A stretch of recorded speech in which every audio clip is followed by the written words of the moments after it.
Europe నుంచి వస్తున్న వార్తలు ఎల్ఎన్జి అంటారు, లిక్విఫైడ్ న్యాచురల్ గ్యాస్. డైరెక్ట్గా 50% ధరలు పెరిగిపోయాయి. అలాగే మీకు అమెరికాలో నుంచి ప్రొడ్యూస్ అయ్యే టాప్ క్వాలిటీ ఆయిల్స్ ఉంటాయి, డైరెక్ట్గా 10%. అంటే యుద్ధము స్టార్ట్ అయ్యి మీకు 4 days అయ్యింది. అలాంటిది ఇంకొక నెల రోజుల పాటు ఈ యుద్ధము కొనసాగితే మీకు 200% ఆయిల్స్, అంటే మీకు గ్యాస్ అనేది 130% అవ్వచ్చు, ఆయిల్స్ ఏకంగా 200% పెరగవచ్చు. ఇది వరల్డ్ ఆయిల్ క్రైసిస్గా మారవచ్చు అని ఇవాళ నిపుణులు మాట్లాడుతున్నారు. ఎంత ఒక డేంజరస్ సిచ్యువేషనో చూడండి. అలాంటిది భారత్, చైనా లాంటి పెద్ద దేశాలు ఇక్కడ టైమ్లీగా చమురు అనేది దొరకకపోతే మనము పెట్రోల్ బంక్కి వెళితే లీటర్ పెట్రోల్ 200 రూపాయలు, 250 రూపాయలని మాట్లాడారు అనుకోండి. ఒక కామన్ మ్యాన్ పరిస్థితి ఏంటండి? యుద్ధము అనేది ఎంత కాస్ట్లీగా ఉంటుంది అంటే, ఇప్పుడు ప్రతి వాళ్ళు అడిగే ప్రశ్న, అమెరికా వాడు ఎందుకండి యుద్ధము చేస్తున్నాడు అంటే, వాళ్ళ వార్ సెక్రటరీని అడగండి, హెక్సేత్ అంటారు, మేము యుద్ధమే చెయ్యలేదండి, మాకు ఈ యుద్ధము అనేది వద్దునే వద్దు, వార్ ఈజ్ పెయిన్. కానీ యుద్ధాన్ని ఆపే ప్రయత్నాల్లో మా అధ్యక్షుడు డొనాల్డ్ ట్రంప్ గారు ఉన్నారు. అంటే ఎలాంటి ఒక బ్రెయిన్ వాష్, ఎలాంటి ఒక స్ట్రాటజీయో చూడండి. అమెరికా పతనం, అలాగే డాలర్ యొక్క పాపులారిటీ, పెట్రో డాలర్ అనేది డౌన్ఫాల్ కాబోతుంది. డొనాల్డ్ ట్రంప్ గారి అప్రూవల్ రేటింగ్ 36%కు పడిపోయింది, బిలో 40%.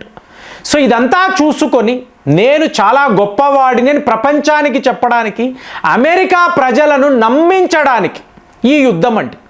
ఎప్పుడూ అంతే, అమెరికా డౌన్ఫాల్ అన్నప్పుడు వాళ్ళు యుద్ధాలు చేస్తారు, ఇది చరిత్ర చెప్తుంది. అలాంటిది ఇవాళ ఇరాన్ వాళ్ళు ఏం మాట్లాడుతున్నారు అంటే, సౌదీ అరేబియాలో ఉండే ఆయిల్ రిఫైనరీస్ మీద మేము దాడులు చేశాము, ఖతార్ విషయంలో ఇలాగే చేశాము, కువైత్ యొక్క ఆయిల్ నిల్వల్ని కూడా మేము ఇలాగే డిస్ట్రాయ్ చేశామంటున్నారు. ఇందులో ఎటువంటి నిజమూ లేదు, మాకు వాటితో పనే లేదు. మేము చూసేదల్లా కూడా పలానా దగ్గర అమెరికా అధికారులు, మిలిటరీ ఆఫీసర్స్ వీళ్ళు ఉన్నప్పుడు, మాకు ఇన్ఫర్మేషన్ వచ్చినప్పుడు మేము దాడులు చేస్తున్నాము. మరి ఈ దాడులు ఏంటండి అంటే షాకింగ్ అండి, అర్థం కావడం లేదు. అసలు ఇరాన్ వైపు నుంచి మేము 10,000 డ్రోన్లు వాడాము. చూడండి, యునైటెడ్ అరబ్ ఎమిరేట్స్ వాళ్ళు ఓపెన్గా ఇంటర్నేషనల్ మీడియాతో మాట్లాడుతున్నారు. వాళ్ళు ఏం చెప్తున్నారు? ఇరాన్ వైపు నుంచి 541 డ్రోన్లు మా వైపు వచ్చాయి. అసలు నమ్ముతారా? ఒక డ్రోన్ అంటే ఎలా ఉంటుంది? 541 డ్రోన్లు, అలాగే 165 బాలిస్టిక్ మిసైల్స్. చూడండి ఆ సంఖ్య, అంటే ఏ స్థాయిలో యుద్ధం జరుగుతుందో అర్థం అవ్వడానికి మాట్లాడుతున్నా. 2 క్రూజ్ మిసైల్స్, వీటిని అంతా కూడా మేము చాలా సక్సెస్ఫుల్గా న్యూట్రలైజ్ చేశాము.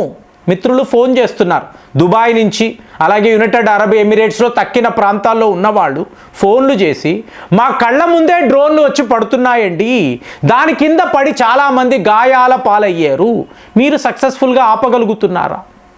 అదే ఖతార్, మీకు 65 డ్రోన్లు, 12 మిసైళ్ళు అండి. ఇక కువైత్ అయితే ఏకంగా 283 డ్రోన్లు వచ్చి పడ్డాయి. అంటే ఇరాన్ వాళ్ళు చెప్తున్న ఈ 10,000 డ్రోన్స్ ప్లస్ వాళ్ళు వాడుతున్న మిసైల్స్ ఎంత ప్రమాదంగా మారింది అంటే, మీకు ఒకే ఒక మాట, అంటే రెవల్యూషనరీ గార్డ్స్ కాప్స్ వాళ్ళు ఇస్తున్న రిపోర్టు ప్రకారము మేము జనరేషన్ 1, జనరేషన్ 2 ఈ మిసైళ్ళనే వాడుతున్నాం ఇప్పటి వరకు. త్వరలోనే జనరేషన్ 3 and 4 బయటకు తీయబోతున్నాము. గుర్తుపెట్టుకోండి ఫ్రెండ్స్, ఇరాన్ వద్ద జనరేషన్ 9కు సంబంధించిన మిసైల్స్ కూడా ఉన్నాయి. వీటినే హైపర్సానిక్ మిసైల్స్ అని అంటారు. వాళ్ళు రెడీగా పెట్టుకొని ఉన్నారు. ఇప్పుడు అమెరికా పరిస్థితి ఏంటి? ఆల్రెడీ చెప్పాం, గల్ఫ్ దేశాలను వీళ్ళు కాపాడడం లేదు అని. మరి అమెరికా విమానాలను ఎవరు కాపాడతారు అంటే, ఈ గల్ఫ్ దేశాల వద్ద ఉండే ఎయిర్ బేసెస్ నుంచి సైప్రస్ అనబడే దేశం కొద్దిగా దూరంగా ఉంటుంది, గ్రీస్ వద్ద ఉంటుంది, అక్కడికి తీసుకువెళ్ళి వీళ్ళు డిప్లాయ్ చేస్తున్నారు. ఎందుకు?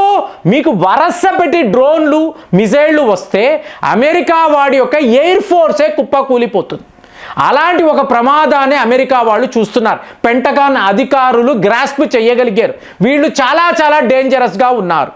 మరి సైప్రస్ వాళ్ళు ఏమన్నారు అంటే, మీకు ఏమైనా ఎమర్జెన్సీ సిచ్యువేషన్ అనుకోండి, మీ విమానాలను తీసుకురావచ్చు, అంతేగాని యుద్ధము కోసరము మా యొక్క ఈ ఎయిర్ బేసెస్ను వాడారు అనుకోండి, మా ఎయిర్పోర్ట్ను వాడారు అనుకోండి, ఇరాన్ వాళ్ళు ఏం చేస్తారు? మా మీద దాడులు చేస్తారు. అంతే కదండి. అమెరికా వాడు ఎక్కడ ఉంటే వేట అటే ఉంటుంది. సో దాంతో స్పెయిన్ వాళ్ళు, బాబు దయచేసి రాకండి, ఫ్రాన్స్ వాళ్ళు ఇటువైపు కూడా చూడకండి.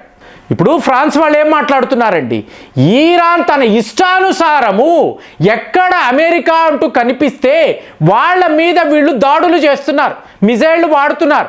కానీ వాళ్ళు గమనించనిది ఈ దేశాలలో, ఇప్పుడు మీరు ఒక ఖతార్ అనండి, Saudi Arabia, United Arab Emirates, ఇక్కడ ఫ్రాన్స్కు సంబంధించిన ఎన్ని కంపెనీలు ఉన్నాయి, ఎంతమంది పౌరులు అక్కడ ఉన్నారు, ఎన్ని హాస్పిటల్స్, డాక్టర్స్ ఉన్నారు. ఇప్పుడు నువ్వు ఇలా మిజైళ్లు వాడుతూ ఉంటే మేము చూస్తూ ఊరుకుంటామా? అందుకే దీన్ని గల్ఫ్ వార్ 2.0 అని చెప్తున్నారు. అప్పట్లో మనం గల్ఫ్ వార్ గురించి మాట్లాడాం. ఇవాళ మళ్ళీ ఇంకొక గల్ఫ్ వార్. అంటే ఏంటి? అమెరికా వాడు ప్లాన్డ్గా నాటో దళాలను తనతో కలుపుకుంటున్నాడు. ఇవాళ ఫ్రాన్స్ వాళ్ళు ఇదే మాట్లాడుతున్నారు, యూకే వాళ్ళు, జర్మనీ వాళ్ళు, వీళ్ళందరూ ఏమంటున్నారు? నువ్వు ఎలా పడితే అలా మిజైళ్లు వాడితే ఎలాగరా? మా పౌరులు ఉన్నారు కదా, మేము చిక్కుకుపోతున్నాము, సమస్య లేదు, నీ మీద యుద్ధము ప్రకటిస్తాము. వీళ్ళందరూ యూరోప్ దేశాలంతా ముందు అమెరికా వాడిని అడిగి, ఒరే నువ్వు ఆపరా, అప్పుడు వాళ్ళు ఆపుతారు అనలేరు. కాబట్టి వీళ్ళందరూ ఇరాన్ని టార్గెట్ చేస్తున్నారు. సో ఈరాన్ తన మిజైళ్లను ఆపాలి, ఇలా కాదు కదా అంటే వాళ్ళ సుప్రీం లీడర్ పోయాడు కదండి, వాళ్ళకి ఆవేశం ఉంటుంది కదా, ప్రతీకారం తీర్చుకోవాలనుకుంటారు కదా. ఇజ్రాయెల్ వాళ్ళు అణువస్త్రాలే వాడినా మేమైతే ఆపమని చెప్పి క్లియర్గా మీకు ఇరాన్ వాళ్ళు చెప్తున్నారు. సో ఈ సందర్భంలో మరి ఇప్పుడు నాటో దళాలు కూడా కలిసేరు అనుకోండి.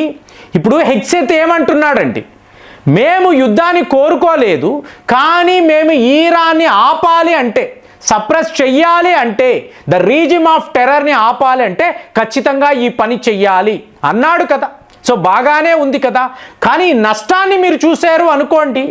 ఇప్పుడు అమెరికా వాడి వద్ద వెనిజులా ఉందండి. సో వాళ్ళ ఆయిల్స్ని వాళ్ళ వరకు వాడతారు. కానీ భారత్, చైనా లాంటి దేశాలు వీళ్ళు ఏం చెయ్యాలి?